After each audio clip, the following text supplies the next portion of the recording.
नमस्ते और आदाब। देश की धड़कनों को सुनाने वाले आपके अपने न्यूज़ बुलेटिन में आपका स्वागत है। आज हम उस कहानी की पड़ताल करेंगे जो करोड़ों उम्मीदों, अनगिनत प्रार्थनाओं और एक लंबे इंतजार से बुनी गई है। यह कहानी है देश के उन लाखों केंद्रीय कर्मचारियों और 65 लाख पेंशन भोगियों की, जिनकी निगाहें कैलेंडर पर टिकी हैं और कान दरवाजे पर लगी घंटी पर, जो शायद बैंक से आया कोई संदेशा सुना दे। दिवाली का पर्व दहलीज पर है। बाजारों में रौनक है, घरों में सफाई और सजावट का काम शुरू हो गया है और हवा में एक खुशनुमा उत्साह घुल रहा है। लेकिन इस जगमगाती तस्वीर के पीछे एक और हकीकत है, एक ऐसी चिंता की लकीर जो करोड़ों चेहरों पर खिंची हुई है।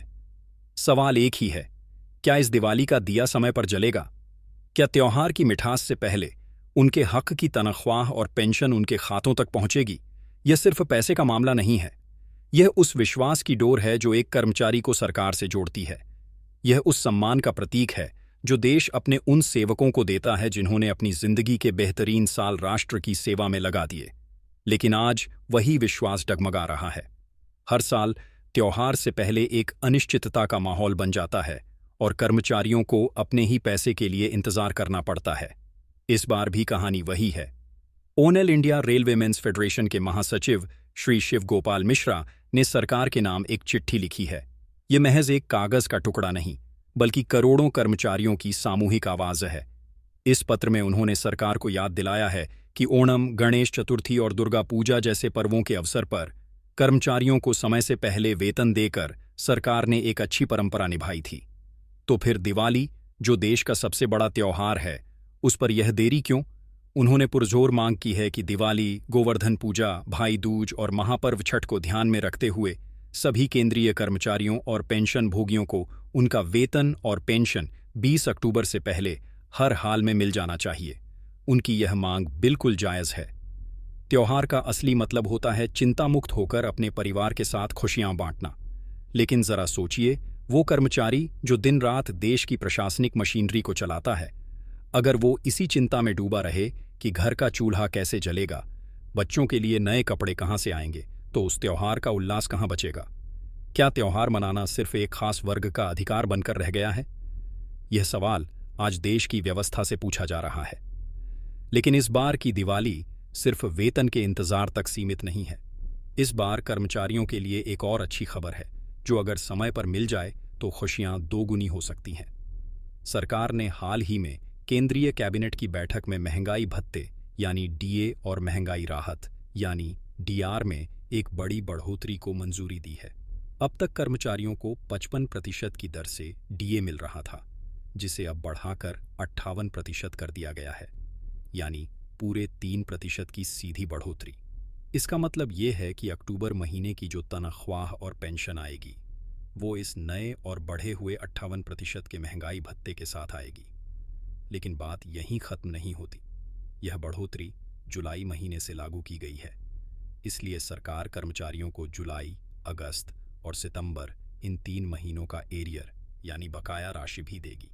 तो कल्पना कीजिए, दिवाली से ठीक पहले बैंक खाते में एक साथ 3 तोहफे आ सकते हैं। अक्टूबर की बढ़ी हुई तनख्वाह, नया बढ़ा हुआ डीए और 3 महीने का मोटा एरियर। यह एक ऐसी राहत है जो कई परिवारों के लिए संजीवनी का काम करेगी। मगर यहाँ एक और बड़ा सवाल उठता है, क्या यह 3% की राहत महंगाई की उस आग को बुझा पाएगी जो हर महीने 10% की रफ्तार से बढ़ रही है? सरकार अपनी पीठ थपथपाती है कि उसने कर्मचारियों को राहत दी, लेकिन कर्मचारी की जेब की हकीकत कुछ और ही कहानी कहती है। बाजार में जाइए तो दाल से लेकर तेल तक और शिक्षा से लेकर स्वास्थ्य तक हर चीज़ की कीमत आसमान छू रही है। यह एक ऐसी दौड़ है जिसमें कर्मचारी की तनख्वाह हमेशा महंगाई से कुछ कदम पीछे ही रह जाती है। ये बहस पुरानी है, लेकिन हर बार नई लगती है, और इस बहस के बीच पिसता है वो आम परिवार जो सिर्फ इतनी सी उम्मीद लगाए बैठा है कि उसके खाते में इतने पैसे आ जाएं कि वो बिना किसी से उधार लिए अपने बच्चों की छोटी छोटी ख्वाहिशें पूरी कर सके। अब हम आपको उस मुद्दे की ओर ले चलते हैं जो पिछले कई सालों से एक नासूर की तरह कर्मचारियों को दर्द दे रहा है। ये मुद्दा है 18 महीने के बकाए डीए एरियर का।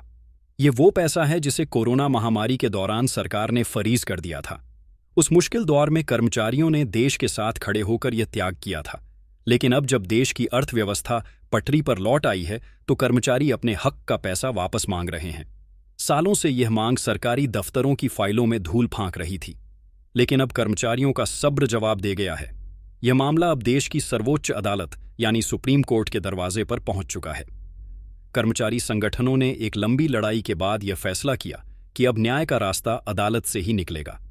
पहले यह याचिका अक्टूबर 2025 के पहले हफ्ते में दायर होनी थी, लेकिन अदालती छुट्टियों के कारण तारीख को आगे बढ़ाना पड़ा और आखिरकार 10 अक्टूबर 2025 को यह ऐतिहासिक याचिका सुप्रीम कोर्ट में दायर कर दी गई। अब पूरे देश के करोड़ों कर्मचारियों और पेंशन भोगियों की नज़रें 22 अक्टूबर 2025 की तारीख पर टिकी हैं। इसी दिन सुप्रीम कोर्ट में इस मामले की पहली सुनवाई होनी है। यह एक ऐतिहासिक दिन होगा। अगर अदालत का फैसला कर्मचारियों के पक्ष में आता है तो सरकार को एक बहुत बड़ी रकम का भुगतान करना होगा। एक अनुमान के मुताबिक यह राशि 34,402 करोड़ रुपए से भी ज्यादा है। और अगर सुप्रीम कोर्ट ने सरकार को यह आदेश दिया कि यह पैसा ब्याज के साथ चुकाया जाए तो यह बोझ और भी बढ़ जाएगा। सरकार के लिए यह एक बोझ हो सकता है, लेकिन करोड़ों परिवारों के लिए यह राहत की बारिश होगी। यह वो पल होगा जब कोई बुजुर्ग पेंशन भोगी जो सालों से इस पैसे का इंतजार कर रहा है अपनी पत्नी से कह सकेगा, देखो, आखिरकार हमारी मेहनत और हमारे त्याग का सम्मान हुआ। कई रिटायर्ड कर्मचारी ऐसे हैं जिनके लिए यह एरियर उनकी बची हुई जिंदगी का सबसे बड़ा सहारा है। उन्होंने अपने बच्चों की शादी, घर की मरम्मत या अपनी स्वास्थ्य जरूरतों के लिए इस पैसे पर उम्मीदें टिका रखी हैं। उनके लिए यह सिर्फ पैसा नहीं, बल्कि उनके आत्मसम्मान का सवाल है। सरकार की ओर से इस मामले पर अब तक चुप्पी साधी हुई है, लेकिन कर्मचारी संगठन पूरी तरह से कमर कस चुके हैं। उनका साफ कहना है कि अब वे 1 इंच भी पीछे नहीं हटेंगे। यह लड़ाई सिर्फ एरियर की नहीं है, ये उस वादे की है जो देश ने अपने कर्मचारियों से किया था। अब गेंद सुप्रीम कोर्ट के पाले में है और उम्मीद है कि न्याय का तराजू कर्मचारियों के हक में झुकेगा। चलिए अब एक और ऐसे पहलू पर नजर डालते हैं जो सीधे तौर पर कर्मचारियों की बचत से जुड़ा है। यह है जीपीएफ यानी जनरल प्रोविडेंट फंड। ये वो बचत है जो कर्मचारी अपनी तनख्वाह से हर महीने थोड़ा थोड़ा करके जमा करता है ताकि रिटायरमेंट के बाद उसका भविष्य सुरक्षित रहे। वित्त मंत्रालय ने हाल ही में एक घोषणा की है जिसने कर्मचारियों को निराश किया है। घोषणा के मुताबिक 1 अक्टूबर से 31 दिसंबर 2025 की तिमाही के लिए जीपीएफ पर मिलने वाली ब्याज दर में कोई बदलाव नहीं किया गया है। यह दर 7.1% पर स्थिर रखी गई है। आपको जानकर हैरानी होगी कि पिछले 6 सालों से यह ब्याज दर इसी स्तर पर अटकी हुई है। इन 6 सालों में महंगाई कहां से कहां पहुंच गई, हर चीज के दाम दोगुने हो गए, लेकिन कर्मचारियों की गाढ़ी कमाई पर मिलने वाला ब्याज वहीं का वहीं ठहरा हुआ है। कर्मचारी संगठन बार बार सरकार से गुहार लगा रहे हैं कि इस ब्याज दर को बढ़ाया जाए ताकि उनकी बचत महंगाई की मार को झेल सके, लेकिन हर बार उन्हें एक ही रटा रटाया जवाब मिलता है। मामला विचाराधीन है। यह विचाराधीन शब्द अब कर्मचारियों के लिए एक मजाक बनकर रह गया है। हर तिमाही समीक्षा का नाटक होता है, लेकिन नतीजा सिफ्तर रहता है। ऐसा लगता है जैसे किसी ने फाइल पर लिख दिया हो, 7.1% जारी रहेगा। कर्मचारी कहते हैं कि हमारे खून पसीने की कमाई पर सरकार का ब्याज रुक गया है, लेकिन बाजार की महंगाई पर कोई लगाम नहीं। यह कैसा न्याय है? और अब बात उस सबसे बड़े मुद्दे की जिसकी गूंज आज हर सरकारी दफ्तर में सुनाई दे रही है। यह मुद्दा है 8वें केंद्रीय वेतन आयोग का। वेतन आयोग वो संस्था है जो हर 10 साल में कर्मचारियों की तनख्वाह, भत्ते और पेंशन की समीक्षा करती है और एक नया ढांचा तैयार करती है। 7वें वेतन आयोग की सिफारिशें 2016 में लागू हुई थीं और अब 2026 से 8वें वेतन आयोग को लागू होना है, लेकिन इसकी प्रक्रिया अभी से शुरू होनी चाहिए। मगर हैरानी की बात यह है कि सरकार ने अब तक 8वें वेतन आयोग के गठन की प्रक्रिया शुरू ही नहीं की है। इस देरी से कर्मचारी संगठनों में भारी नाराजगी और गुस्सा है। रेलवे फेडरेशन और जेसीएम जैसे बड़े संगठनों के नेताओं ने सरकार को खुली चेतावनी दी है। उन्होंने साफ कह दिया है कि अगर अक्टूबर महीने के अंदर सरकार ने 8वें वेतन आयोग के गठन की कोई औपचारिक घोषणा नहीं की तो पूरे देश में एक बड़ा आंदोलन शुरू किया जाएगा। रेलों के पहिए जाम कर दिए जाएंगे, दफ्तरों में काम बंद होगा और सड़कों पर प्रदर्शन होंगे। और सवाल सिर्फ एक होगा, हमारा 8वां वेतन आयोग कब आएगा? कर्मचारी संगठनों का कहना है कि सरकार को अब इस मामले में गंभीरता दिखानी होगी। ये सिर्फ तनख्वाह बढ़ाने का मामला नहीं है, ये देश के करोड़ों कर्मचारियों के आत्मसम्मान का मामला है। वो लोग जो 24 घंटे देश की सेवा में लगे रहते हैं, अगर उन्हें अपने ही अधिकारों के लिए सड़कों पर उतरना पड़े तो यह किसी भी लोकतंत्र के लिए एक अच्छा संकेत नहीं है। जेसीएम के सचिव श्री शिव गोपाल मिश्रा और रेलवे फेडरेशन के अध्यक्षों ने सरकार को एक विस्तृत मांग पत्र भी भेजा है। इस पत्र में उन्होंने कुछ बहुत ही महत्वपूर्ण और व्यावहारिक सुझाव दिए हैं जो सीधे तौर पर कर्मचारियों और पेंशनभोगियों के जीवन को बेहतर बना सकते हैं। उनकी सबसे पहली और सबसे अहम मांग है कि एडिशनल पेंशन यानी अतिरिक्त पेंशन की शुरुआत 65 साल की उम्र से की जाए। अभी यह सुविधा 80 साल की उम्र पूरी करने के बाद मिलती है। संगठनों का तर्क है कि आज के समय में बहुत कम पेंशनभोगी 80 साल की उम्र तक पहुंच पाते हैं, इसलिए इस सुविधा का लाभ ज्यादातर लोगों को मिल ही नहीं पाता। उनकी मांग है कि 65 साल की उम्र में पेंशन में 5% की बढ़ोतरी हो, 70 साल पर 10%, 75 साल पर 15% और 80 साल की उम्र में 20% का अतिरिक्त लाभ दिया जाए। यह एक बहुत ही मानवीय मांग है जो बुढ़ापे में पेंशनभोगियों को एक बड़ा सहारा दे सकती है। दूसरी बड़ी मांग है कम्यूटेशन रिकवरी की अवधि को लेकर। कम्यूटेशन वह प्रक्रिया है जिसमें एक रिटायर्ड कर्मचारी अपनी पेंशन का एक हिस्सा एकमुश्त रकम के तौर पर ले सकता है और बदले में अगले 15 सालों तक उसकी मासिक पेंशन से एक निश्चित राशि काटी जाती है। संगठनों का कहना है कि सरकार असल रकम और उसका ब्याज 11 सालों में ही वसूल कर लेती है, तो फिर अगले 4 साल तक यह कटौती क्यों जारी रहती है? यह सीधे तौर पर कर्मचारियों के साथ अन्याय है। उनकी मांग है कि इस रिकवरी की अवधि को 15 साल से घटाकर 11 साल किया जाए, ताकि रिटायरमेंट के बाद कर्मचारी अपनी पूरी पेंशन का आनंद ले सके। तीसरी मांग पेंशन की मूल राशि को लेकर है। अभी नियम यह है कि पेंशन कर्मचारी के अंतिम वेतन का 50% होती है। संगठनों की मांग है कि इसे बढ़ाकर 67% किया जाए।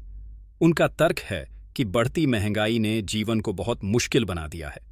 जिस तनख्वाह पर कोई व्यक्ति 10 साल पहले आराम से गुजारा कर लेता था, आज वही रकम महीने की आधी जरूरतें भी पूरी नहीं कर पाती। इसलिए पेंशन को वर्तमान समय की जरूरतों और महंगाई के हिसाब से बढ़ाना बेहद जरूरी है। और चौथी अहम मांग है महंगाई भत्ते की गणना को लेकर। अभी सरकार हर 6 महीने में डीए की समीक्षा करती है। कर्मचारी कहते हैं कि महंगाई तो हर महीने बढ़ती है, तो फिर राहत के लिए आधे साल का इंतजार क्यों? उनकी मांग है कि डीए की गणना हर 3 महीने में की जानी चाहिए। जब बाजार हर तिमाही में एक नया झटका देता है, तो सरकार को भी हर तिमाही में राहत देनी चाहिए।